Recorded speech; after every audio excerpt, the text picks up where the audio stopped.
What's up, everybody? It's your girl Barbie J here with the recap and review of Harlem, Season 3, Episode 2, Fallopian Blues.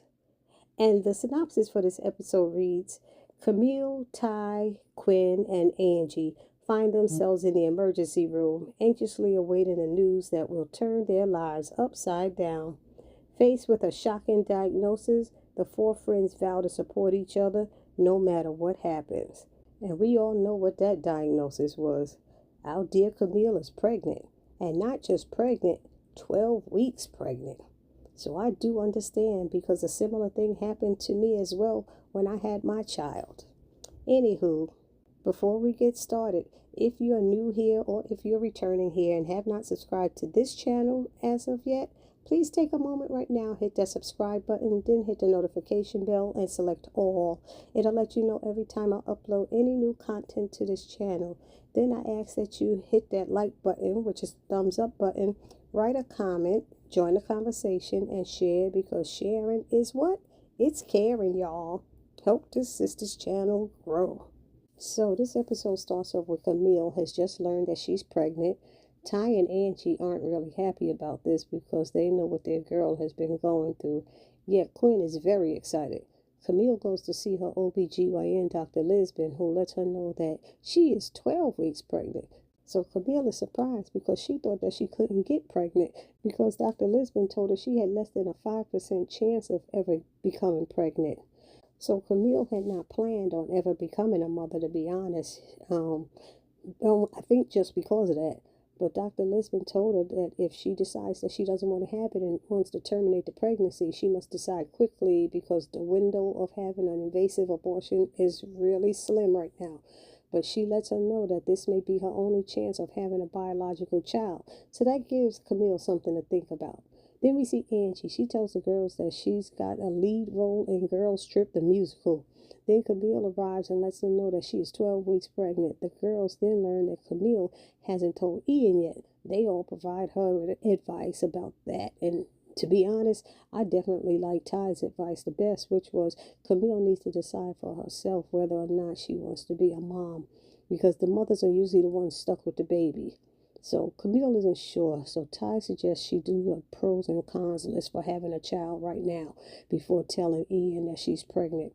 So then Camille calls Ian, who sends her the voicemail, and then he texts her asking why is she calling him, adding that I thought I was blocked. She texts, we need to talk, and he responds, nah, I'm good. And she sends him a sonogram picture of the fetus, and he sends a reply with 3 exclamation points. She's like, what? So the next thing we see is Camille and Ian discussing the situation in the kitchen of Ian's brownstone. He's acting as if she's doing this to get back with him, and she told him that he's straight up tripping. Also, during the exchange of words, we hear mentioned again in this same episode that one of the main reasons that Camille and Ian broke up was because he wanted children and Camille didn't. So Camille tells him she'll let him know what she decides because it's happening in her body, and Ian is disappointed that he won't have a say in the matter. Plus, she reminds him that he's in a serious committed relationship with Portia, and having this child may break her heart. So Ian is coming up with these ways of we can probably make it happen. He's like, maybe we could do this or do that. And she's like, she don't want to be a side project, So Ian is saying, we can figure it out. And she tells him that she will figure it out. And she leaves. Then we see Angie. She's practicing her part in Girls Trip the musical with a friend Eric. And Mike comments on a line that she says, I got drugs in my booty. And he was like, is that really in the play? Like, I already could tell he's being judgmental, like he thinks it's a silly play or something. And he sort of dismisses it and then starts talking about Angie having babies as soon as they get married. But he's learning that Angie is career driven, honey, and doesn't mind having children, but not until she is in a place that satisfies her. And another thing we see is that he doesn't realize that she's on a Plan B regimen, which her friend Eric almost slipped and told. Anyway, now we are back at Camille's apartment, and she's with her girls, and they are throwing out pros and cons of reasons trying to help her decide whether or not to have the baby. And so they promise her no matter what she decides, whether to have an abortion or to have the baby, they'll be there for her either way. So they leave, and the next day we see Camille Googling all kinds of questions about being a mother, black mortality rates, abortion, co parenting, etc. Then Ian texts her asking to talk, but then her mother finally returns her call back. And when Camille gives her the news to her mother about being pregnant, her mom is not even paying attention or listening to her. She's busy talking to other folks and customers where she's at this craft retreat. So Camille gets frustrated. It's like, Mom, you're not even listening. She said, oh, I hope your baby doesn't start complaining about you when you have your child. And then she asks, why are you trying to ruin my retreat? And she's like, Mom, really? So then she said, look, the doctor told me to find out these things about my birth and was there any issues in the family. And she goes, Camille, you tell your doctor that everything isn't my fault. And she hangs up on her. And so that's when Camille makes another phone call and decides to terminate her pregnancy because she's actually feeling that she may end up being like her mother and she doesn't want that. So now we see a scene with both Camille and Ian having a restless sleep night, and then the next day Camille goes to his house, which is, I gotta tell y'all, it's a rich block in Harlem. It's called Strivers Road, where wealthy people live on that block. But anyway, he doesn't answer. His Aunt Tammy answers the door and tells her that Ian isn't home because he and Portia had an appointment.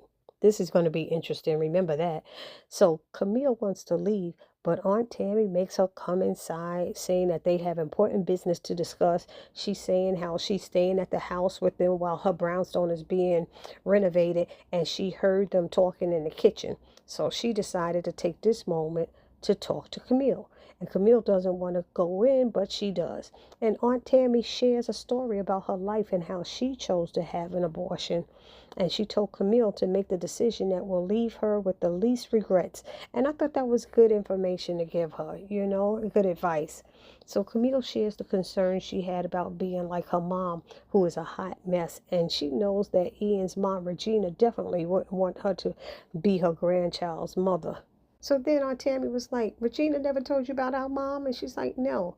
She said, she's the reason we didn't want to have kids. So Aunt Tammy lets Camille know a little bit, and then she gives Camille some words of wisdom and a big hug.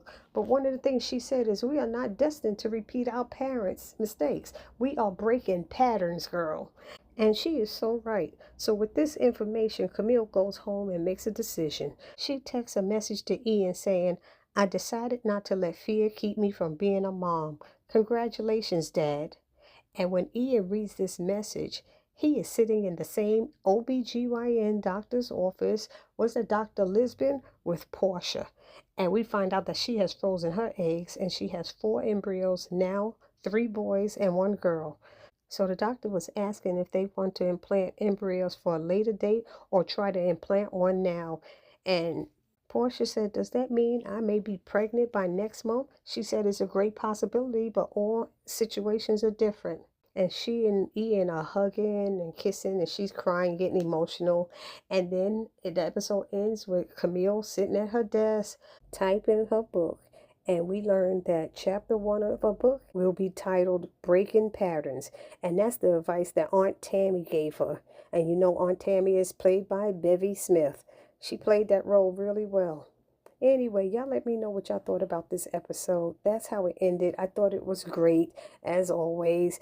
And I look forward to your 2 cents down in the comment section. Please do not forget to subscribe, like, comment, and share. It's your girl, Barbie J, saying peace.